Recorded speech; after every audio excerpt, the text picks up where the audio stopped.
네, 반갑습니다. 오늘 저희가 이게 했는 게 성형외과 환자 확인 대상 활동이라는 거 저희가 교육을 오늘 실행해야 되는데요. 여러분 다 아시다시피 저희가 환자 확인 목적이 뭐겠습니까? 지금 환자 확인을 하는 목적 자체가 정확하게 환자 확인해가지고 환자 확인 오류를 예방하고 환자 안전을 증진시키기 위해서 저희가 환자 확인을 하게 됩니다. 저희가 여기 보시다시피 저희 병원에서 환자 인정조사 환자 90% 잡고 있습니다. 그런데 요번에 저희가 2, 4분기 결과 보니까 저희 영상의학 같은 경우 87.5%로 90%의 불미치입니다. 제가 봤을 때는 저희가 환자 확인을 거의 100% 가까이 하고 있는데 아마 모니터링 하는 사람과 저희 검사자 사이에 아마 약간 오류나 이런 걸로 인해 가지고 저희가 수치가 낮게 나왔다고 저희는 평가하고 있습니다. 그럼 이런 수치를 줄이기 위해서는 저희가 좀 더 교육을 통해 가지고 이 수치를 줄이는 방향으로 가야 되지 않을까 싶어 가지고 오늘 하는 거니까 한번 좀 새겨 들어보시고 한번 좀 이제 실전에 한번 사용해 보시는 것도 좋을 것 같습니다. 제일 먼저 환자 확인이 잘 안 되면 환자 안전사고가 바로 발생하게 됩니다. 저희가 이게 통계가 제 옛날 건데 17년도부터 19년도까지 일어난 환자 안전사건에 대한 53건 중 여성의학과가 한 3건이 포함됩니다. 그런데 저희 같은 경우는 이제 환자 대부분이 환자를 잘못 접수하거나 잘못 검사하거나 이런 경우가 대부분이었습니다. 그래서 저희가 하는 게 크게 뭐 적신호 검사까지는 사건까지는 안 되지만 대부분 근접 오류나 위해 사건이 일어나기 딱 좋은 그런 환경에 놓이게 되겠습니다. 그러니까 여러분이 한 번 더 신경을 써주시는 게 중요할 것 같습니다. 여기 다른 이 케이스를 보시면 이게 적신호 사건에 관련된 그런 뉴스인데요. 한번 여러분 이거 보시면 이 검사가 이거 보시면 이게 정상 조직을 잘못해가지고 수술하게 된 경우인데 이 김 씨가 2005년 세브란스 병원에서 초음파 및 조직 검사를 실시한 결과 유방암 진단을 받고 서울대 병원에서 오른쪽 가슴 4분의 1을 잘라내는 수술을 받았습니다. 하지만 이거 수술 후 세브란스 의료진이 조직 검사 결과를 다른 환자와 바꾸는 바람에 오진을 했고 서울대 병원도 뭐 세브란스 병원 믿고 그 결과를 믿고 수술한 결과 이게 잘못돼가지고 나중에 손해배상 소송이 들어가는 그런 케이스가 됩니다. 근데 이게 저 땅을 떠나가지고 이 환자 같은 경우 이게 뭐가 잘못됐는지 최종 시발점을 찾아가다 보니까 이 수술 사고 원인이 제일 먼저 세브란스 병원 병리사가 다른 사람의 슬라이드에 이름을 잘못 붙여서 생긴 일에서 시작된 결과입니다. 이처럼 이 환자 확인이 잘 되지 않을 때 생각지 못한 큰 사건이 터질 수도 있습니다. 환자 확인이 소홀히 해가지고 저 사람이 맞겠지 뭐 충분하겠지 하고 넘길 수가 있는데 우리가 할 수 어떤 검사든 시작 부분은 무조건 환자의 확인으로부터 시작되게 됩니다. 자, 여러분 이거 많이 보셨죠? 네, 환자 확인이 필요한 시점 제일 먼저 의약품 투여 전 그리고 혈액 및 혈액 제조 투여 전 그다음에 검사 시행 전 진료 처치 및 수술 전 환자 이송 시 저희가 이거는 이 5가지는 거의 다 외우셨을 거라고 생각합니다. 근데 저희과 같은 경우는 이 세 번째 검사 시행 전에 많이 해당되겠죠. 근데 여러분은 환자 확인을 어떻게 하십니까? 기본적으로 먼저 개방형으로 이름과 등록번호, 생년월 이 2가지를 물어보게 됩니다. 그리고 입원 환자 같은 경우 손목명찰, 신생아는 발목명찰, 외래는 예약용지나 영수증 이런 식으로 확인하게 되는데 일단 먼저 환자 확인할 때 2가지는 먼저 지켜야 되겠죠. 이름하고 등록번호나 아니면 이름과 생년월일 이 2가지가 맞을 때는 검사를 하면 뭐 거의 정확하다고 생각이 됩니다. 우리가 보통 일반 환자를 확인하는 인식표로 입원 환자 같은 경우 손목명찰 보이시죠? 그리고 신생아는 발목명찰, 외래 환자 같은 경우 예약증, 진료 후 영수증 이런 걸로 해가지고 환자를 확인하게 됩니다. 그리고 저희가 한 번씩 야간 근무하다 보면 심장센터에서 투숙하고 내려오시는 환자분들이 계십니다. 그런 환자분 같은 경우는 대부분 손등에 이런 스티커 같은 걸 붙여서 오는 경우가 대부분 많습니다. 그런데 이 스티커만 믿고 그 환자를 그냥 맞겠지 하고 검사하게 되면 또 이런 오류를 범할 수 있으니까 먼저 스티커를 확인하고 환자 이름을 한 번 더 확인하는 것이 중요하겠죠. 이런 경우는 저희 같은 경우는 쉽게 MR은 잘 없는데 대부분이 인공심장실, 내시경실 이런 식으로 내려오는 경우가 많습니다. 이거 다 한 번씩 보셨죠? 그러면 우리가 이게 할 때 환자를 확인을 어떻게 하는지 뭐 말로 했으면 저희가 쉽게 할 수 있는데 실제로 하다 보면 잘 안 되는 경우가 있습니다. 그러면 여기서 이제 검사실에 외래 환자가 검사를 하러 왔을 때 한번 실습을 한번 보도록 하겠습니다. 여기 김태현 선생님 혹시 외래 환자분 오셨을 때 어떻게 검사를 하게 됩니까? 오셨을 때 먼저 접수증, 입원 처방. 그러면 일어나셔가지고 그 상황을 이야기 한번 해보십시오. 저를 상대로 한번 해보시면 되겠습니다. 환자 검사 좀 하겠습니다. 환자분 등록증이나 뭐 확인 가능한 거 들고 와주세요. 됐습니다. 이름이랑 생년월일 한번 확인하겠습니다. 홍길동이고 누구입니다. 네, 확인했습니다. 들어오시면 됩니다.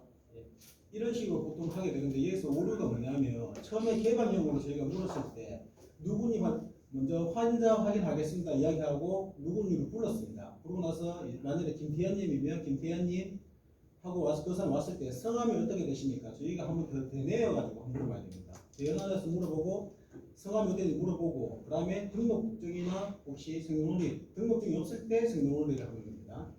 그러니까 먼저 생년월일 먼저가 아니고 등록증이 없을 때 그걸 기본으로 하시고 뭐 일반적으로 저희 그래서 환자분이 들어왔을 때 저희 같은 경우는 한 번 더 중요한 게 뭐냐면 이 환자가 어디가 불편하십니까? 이런 식으로 한 번 더 물어보는 게 중요하겠죠. 간혹 가다가 저희가 처방전이 오른쪽 왼쪽 바깥가 나는 경우도 있고 다리인데 발이 아프다고 뭐 팔이 아프다고 이렇게 다른 경우가 있기 때문에 먼저 어디가 불편하십니까? 안에 들어와서 한번 검사하기 전에 오다 리스트랑 이걸 한번 더 비교해 보면 더 정확하게 되겠죠. 근데 간혹 가다가 우리 보면 또 외국인이 와가지고 검사하는 경우도 있거든요. 그때는 뭐 외국인 진료소 그분이 따라오셔가지고 저희가 검사하니까 상관이 없는데 만일에 그분이 없다 그러면 어떻게 하시겠습니까? 유 선생님 어떻게 하시겠습니까? 그분이 없으면 네, 확인을 어떻게 해야 되겠습니까? 이럴 때 좀 당황할 수도 있습니다. 저희 같은 경우도 갑자기 일했을 때 확인 안 될 경우는 어떻게 하냐면 환자분한테 외국인 등록증 또는 여권 같은 걸 해가지고 그 사람 신분증을 확인할 수 있는 그거를 해야지만 가능합니다. 근데 옆에 오신 코디네이터나 그런 분 계시면 별로 상관없습니다. 근데 그 사람 등록증이나 아무것도 없을 때는 그런 여권이나 그런 걸 더 확인한다는 걸 여러분 아시면 좀 좋을 것 같습니다. 그리고 입원 환자가 들어왔습니다. 그러면 손조 선생님 입원 환자 왔을 때 어떻게 하겠습니까? 확인 한번 해보십시오. 누구누구 환자분 몇 번째 항실로 들어오십시오. 환자분이 들어왔을 때 먼저 환자분 성함이 어떻게 되세요? 여쭤보시고 성함 확인하고 팔찌를 한 번 더 확인해서 검사를 시행합니다.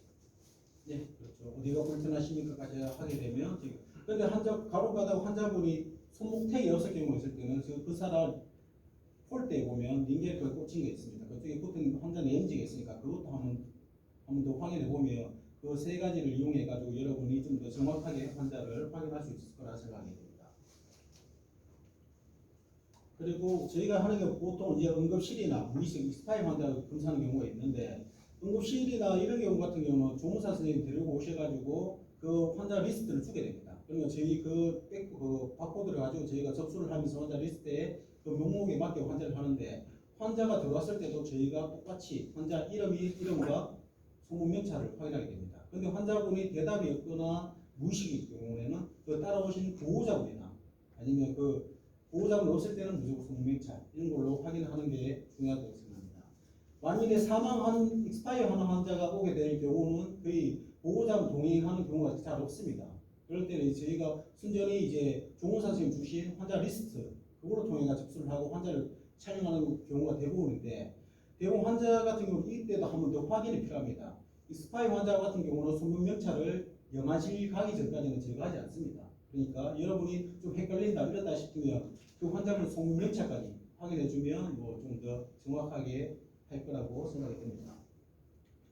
그리고 뭐 시생 이동 경우 이런 거는 여러분들이 더더욱 잘하니까 처음에 갔을 때 뭐 베드에 있는 환자 번호를 확인한 다음에 누워 있는 환자의 팔을 확인해 가지고 등록번호 확인하거나 그 옆에 보호자분이 앉아 계시면 성함이 어떻게 되는지 한 번 더 두 번 검사를 해보면 물어보게 되면 그 환자에 대한 정확한 검사가 되고 확인이 되니까 그걸로 하시면 되고요.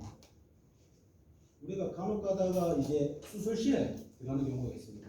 그럴 때는 저희가 임의적으로 하는 게 아니라 저희가 가서 그 오다가 나는 방 콜벨 번호가 있기 때문에 그 방으로 들어가가지고 그 환자에 대한 리스트를 그 계신 그 선생님들한테 오리진에게 문의를 하게 되면 그거에 대한 정확한 답이 나오니까 그걸로 활용해 가지고 검사를 하게 됩니다. 이렇게 우리가 잘 알 것 같지만 실제적으로 여러 가지 경우에 대해서는 좀 더 여러분들이 좀 더 세밀하게 알고 그렇게 대처를 하다 보면 이제 그런 그 환자를 덜해가지고 일어난 잘못된 검사나 이런 미스를 좀 많이 줄일 수 있을 거라고 생각이 됩니다. 그리고 환자 확인과 그와 동시에 저희가 중요한 게 뭐냐면 손위생이 또 중요합니다. 저희 손위생도 저희가 90% 정도로 기본적으로 잡고 있는데 이 환자 확인과 손위생을 뺄 수가 없습니다. 저희 일반 촬영 같은 경우는 환자분 누구를 부를 때 처음에 나왔을 때 먼저 촬영실 앞에 있는 소독약으로 손을 한번 소독한 다음 누구를 부르고 그 사람이 왔을 때 개방형 질문으로 한번 더 물어보고 용지나 그다음에 생년월일을 확인한 다음 안에 들어오게 됩니다. 환자를 눕힌 다음에 저희가 촬영하고 중간에 돌았을 때도 손소독을 해야 되고 다음 환자 자세 포지션 취했을 때 돌았을 때도 손소독을 해야 됩니다. 그런 식으로 한 다음에 환자가 나갔을 때도 그 밖에서 손소독을 해야 됩니다. 그리고 다음 B 환자를 부르게 되는데 평가에서 제일 중요한 거는 당장 우리가 안에서 불렀다고 해가지고 그걸 인정하는 건 아닙니다. 이 모든 행위가 바깥 촬영실 밖에서 이루어져야지 그 사람들이 정확한 환자를 확인했다고 인정하기 때문에 돌아오면서 어떻게 되십니까? 하면서 같이 돌아오면서 하는 이런 거는 저희 모니터링 결과에서 되지 않은 걸로 알고 있습니다. 그러니까 아마 우리가 요번에 90% 안 된 제일 큰 이유가 물으면서 같이 돌아오든가 이런 식으로 그런 행위가 많았는 것 같습니다. 그러니까 앞으로 여러분이 환자 확인을 한다면 촬영실 밖에서 이제 그 환자에 대한 정확한 정보를 다 인지하고 숙지한 다음에 촬영실 들어와서 검사를 하시는 게 아마 좋을 거라고 생각됩니다. 우리가 뭐 이렇게 수치상 90% 이하 떨어지고 하면 이 과에서 뭐 교육이나 이런 거 더 하게 되는데 실제적으로 우리가 이것보다 더 열심히 더 잘한다고 저는 개인적으로 생각하고 있습니다. 그러니까 한 조금의 실수를 내가지고 저희가 그 평균보다 떨어진다고 그렇게 수치가 나오게 되면 솔직히 우리가 여러 일을 하고 그에 대해서 이제 더 교육을 받고 이런 상황이 되니까 그런 오해 없이 처음부터 밖에서 우리가 정확하게 환자 확인을 해가지고 다음에 우리가 3분기에서는 100% 전부 다 100%로 넣을 수 있는 그런 환경을 만들었으면 더 좋지 않을까 하는 생각이 듭니다. 오늘 이제 환자 확인 요거는 걸로 간단히 마무리하도록 하겠습니다. 오늘 이렇게 들어주셔서 감사합니다.